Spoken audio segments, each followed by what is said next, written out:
How are we doing, everyone, and welcome back into the SFS channel. My name is Gavin, and today we're going to continue to go through one of the episodes that I've recently incorporated into the weekly series of videos that we put out here on a week-to-week basis.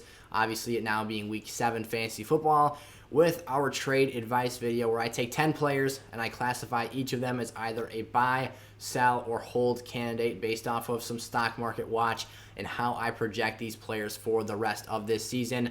So if you're new around here, make sure you click that subscribe button. We've got this episode coming out each and every single week. In addition to a ton of other content here on the channel, we're making the push for 3K subs. We're trying to get there as fast as possible and keep this community and brand growing. So if you want to support us, that would be awesome and greatly appreciated. Smash that like button before we get started, and let's hit that intro and get straight in to our first player.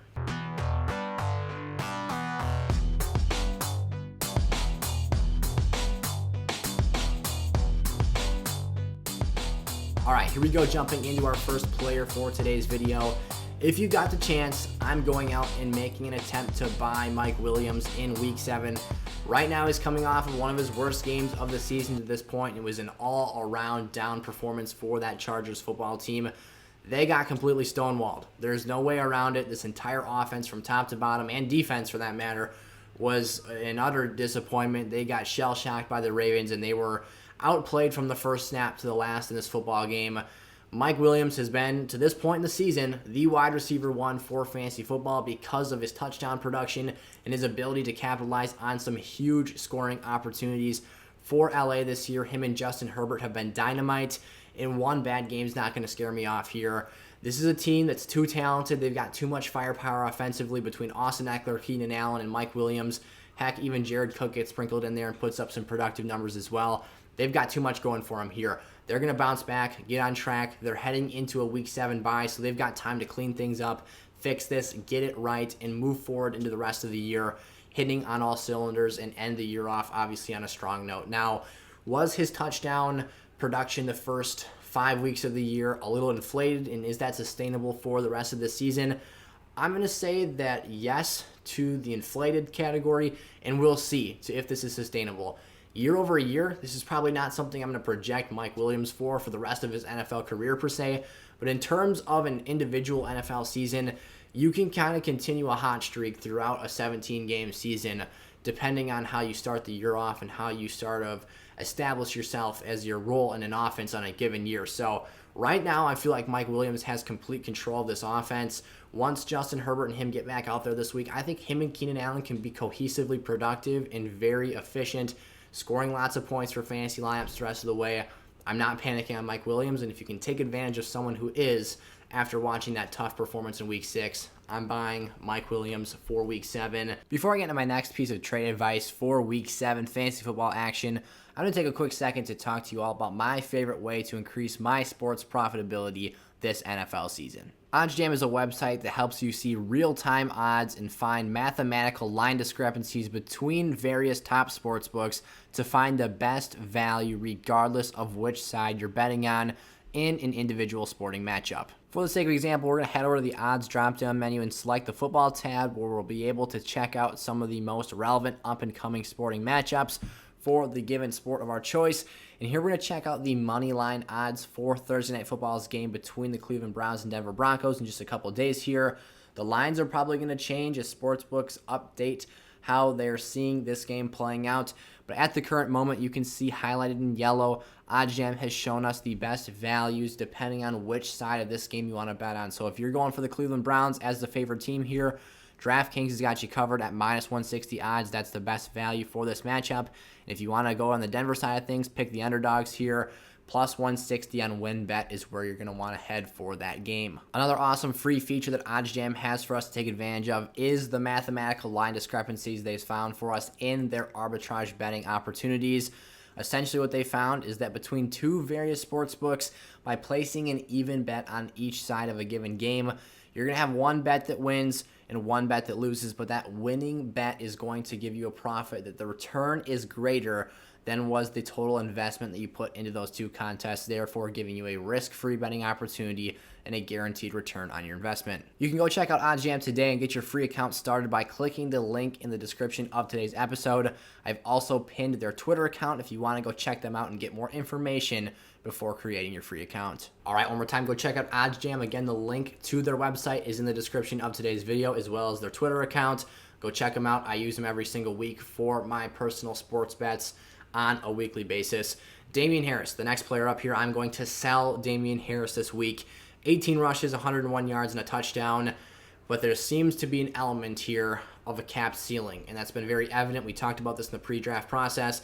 Damien Harris has the potential to be a really nice floor RB2 this season, but if you're looking for him to come out here and give you upside, that's very tough for him to come by. You see a player getting 100 yards and a touchdown, you're expecting more than 16 points. You're wanting those explosive numbers and that added upside you can get from the receiving game, which is how we see running backs take that next step forward as to being an elite level performer in an individual offense. Even in PPR leagues, when he gives you those 101 yard and touchdown games, he's basically like he's playing in standard league formats because he's just not catching passes in this offense. Additionally, I'm not going to make too much of a fuss about this, but Ramondre Stevenson is finally starting to get worked into this offense and get his opportunities. He seems to be out of the doghouse after kind of goofing up and having some injuries to start this season, fumbling on his first career carry. It was a rocky road, but 5 carries, 23 yards, and a touchdown for Ramondre. The more and more we start to see this committee-style system unlocked, we've seen some Brandon Bolden, although it's been very minuscule amounts of him incorporated here, the less work that means for Damien Harris. And again, for a player who has a cap ceiling, he served a purpose in lineups so far this season, being that nice floor RB2 in nice matchups. But if you can move off of him here for better upside and similar floor value, that's absolutely the way to approach this going forward. Christian McCaffrey, I am going to hold CMC. If you've got Chuba Hubbard, I think that he's getting enough points for you to try and sustain some lineup value for you to be patient enough with him. The reason I'm going to, hold CMC for now is because with this injury and with the new news of him being on the injury reserve and being out at least 2 more games, there's now an even further dip in his trade stock that might make it, in a sense, you're not going to be able to get as much value as you should be for a player with this caliber of upside and production potential going forward. Now, again, you might find yourself in a more desperate situation. You might find yourself with your hands a little bit more tied if you aren't a Chuba Hubbard owner, because then there's a sense of urgency where you don't have the running back production to replace a Christian McCaffrey. That makes things a little bit different here. But while you've got Chuba Hubbard, stick things out, stay true to the process. Heck, even if you don't have Chuba and you've just got another RB2 who's holding down the fort, or someone that's elevating up into that role that's at least getting your team through a week-to-week basis, do not panic, because when this guy's out there, the rushing and receiving role he has are unprecedented by any other fantasy player. It's that same workload that's causing him to probably see some of these nagging injuries. But again, when he's out there, no one is quite like Christian McCaffrey in their ability to produce as such a dynamic threat and force in an offense. Stick this one out. It sucks. It's really tough in the leagues where I've got him. I've kind of got my hands tied as well. I've been starting Chuba Hubbard and just hoping for the best here. But patience is key here. Don't overshoot yourself and sell CMC for an option that's not ever going to return the value that a Christian McCaffrey could get unless you're getting an absolute haul for him. I'm holding, staying put, and trying to be as patient as possible with McCaffrey. Latavius Murray, another sell option here. So we've got Damien Harris, now Latavius Murray as 2 sell running backs here heading into week 7. This one's simple. Sell on those committee-style running backs when you're not getting double-digit carries even in a game. That is a red flag. That's concerning. Latavius Murray's touchdown production is what he lives or dies by on a week-to-week basis. He got one this week, so sell high, sell high, sell high. Move on from Latavius Murray at any any chance you can get here, and just try and get someone respectable, serviceable, that can give you starting level lineup value on a more consistent basis week over week. Because let's be honest, they're using Devontae Freeman. They're using Latavius Murray. We'll see Tyson Williams in there every once in a while as well. But Lamar Jackson is the real rushing threat in this offense that's giving you elite production in that category every single week. I mean, the guy's got 87 yards one week, 123 the next. He just goes all over the place. He's passing the football now. This team is moving away from the running back position and starting to use their wide receivers, their tight ends, and obviously Lamar Jackson more and more. So I'm moving off of my Baltimore Ravens running backs right now. DJ Moore. I'm going to buy DJ Moore. So kind of hand in hand, if you're going to be buying these players on the other side of things, if you already own them, you're probably holding.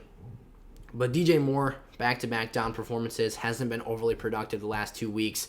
Him and Sam Darnold just haven't been on the same page, but he's still being forced the football. He's still being looked at an absurd amount of times per game. 13 targets in week 6 against the Vikings, only caught 5 of those balls. It just shows you that sometimes Sam forces him the ball even when he's not open. They weren't able to connect, like I said, not on the same page for a lot of those opportunities.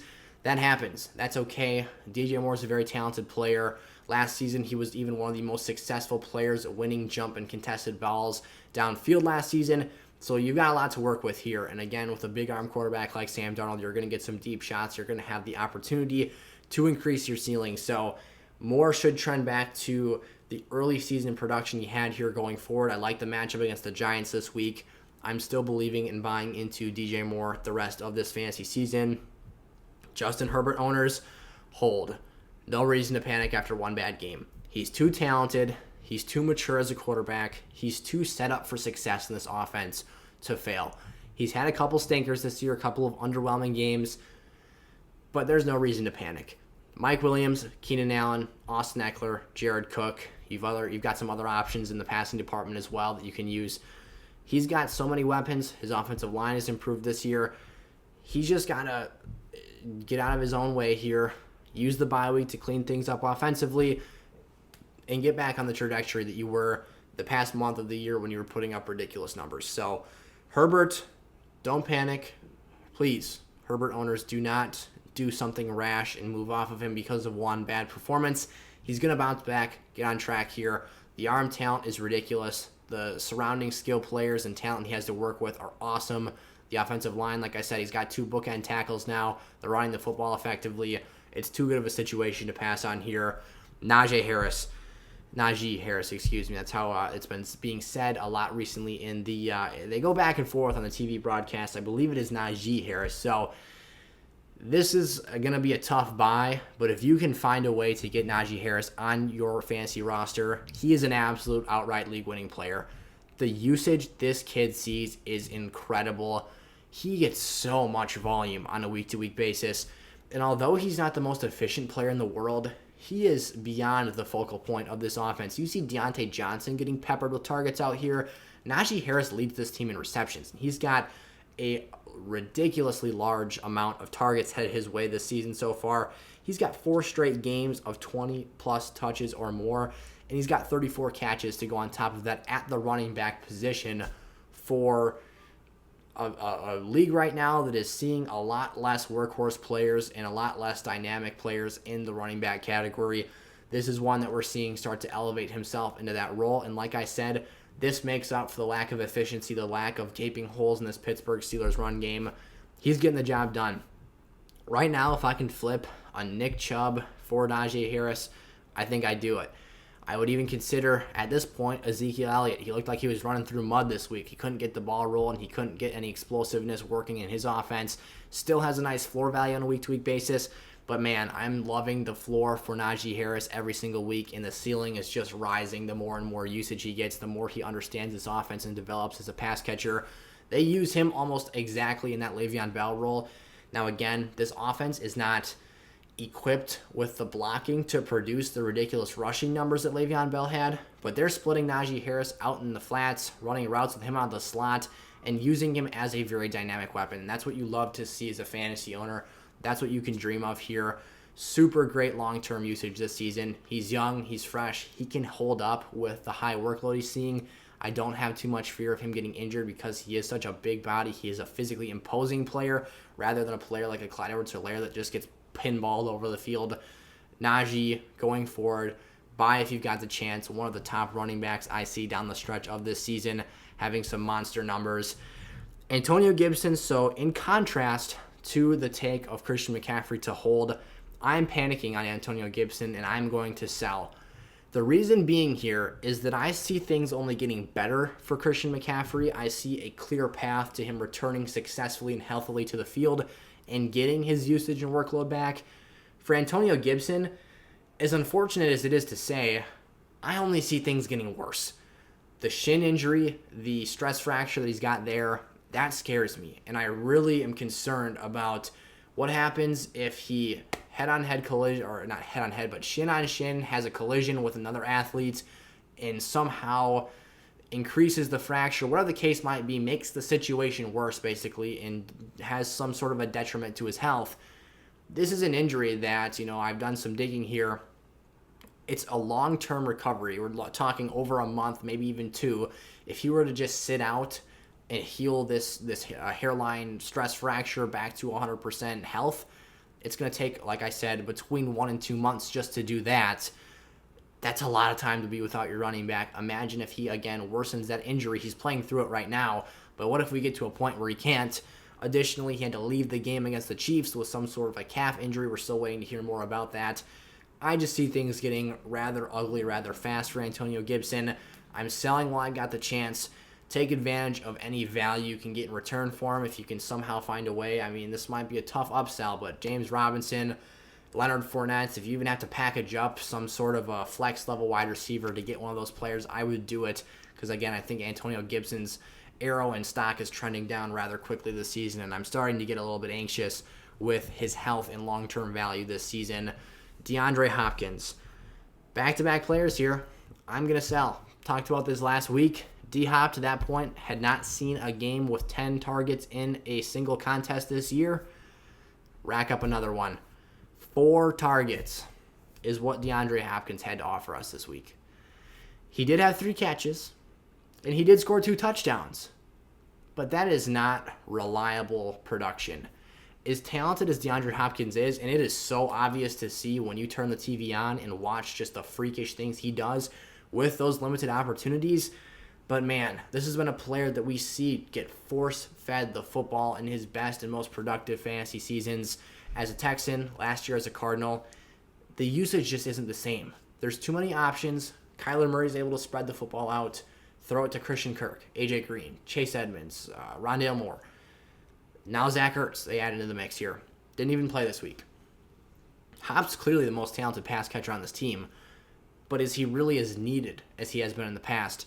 I would much rather sell DeAndre Hopkins, acknowledging how talented he is and the fact that he has gotten really lucky with his touchdown production this year and made some incredible plays to find the end zone when he really should not have been able to get in there by breaking tackles and doing the things that he's done to get in there, and move towards a player who's seeing more targets on a week-to-week basis, like potentially a Justin Jefferson, who had a down week this week, and Adam Thielen kind of took the lead role in terms of the productivity, but Jefferson's still seeing a healthy 8 to 10 targets on a week-to-week basis, and even surpassing that 10-target marker nearly every game here. So D-Hop, I have my reservations about him. If you can't move him, that's not the worst case in the world. He's still uber talented. Maybe we'll see if the Cardinals, once this undefeated streak gets snapped here, maybe they come back down to earth, because I see very real deficiencies and flaws with this actual team. I don't think they're the best team in the league despite the record right now. Maybe we see Kyler Murray start to lean on D-Hop a little bit more. But for now, I think that there's just a little bit too much volume missing from this fantasy situation to be a full-fledged go for Hopkins the rest of this season. And then my final buy here is Terry McLaurin for the Washington football team. 19 targets the last 2 weeks. Both of them were relatively low scoring. Pretty much dud performances for him. Just not on the same page with Taylor Heineke right now. That's okay. That's going to happen. We projected this into the pre-draft process. Boom or bust productivity is what we expected from Terry McLaurin. Maybe if Fitzmagic can get back in here, it'll stabilize just a little bit. I still think that ceiling, though, is just massive on a week-to-week basis. Route running, winning at the catch point, separation, explosiveness, and ability to separate downfield, it's all there. Terry McLaurin checks all the boxes. Quarterback play has been the one thing holding him back to this point in the season. So if you can go out there and buy for him, he's got upside that could win you matchups on a given week. But again, be prepared for some relatively low floor games as well. All right, that was my Week 7 trade advice presented to you by OddsJam. Remember, if you've got any questions about your individual leagues and trades, drop those in the comment section below. I'm happy to help you guys out and answer them as much as possible leading up to those NFL Sunday games. Thank you so much for tuning into today's episode. Remember to go check out some of the other episodes we've already posted throughout this week and check that content out. Support the brand here. We'll see you guys next time. Peace out.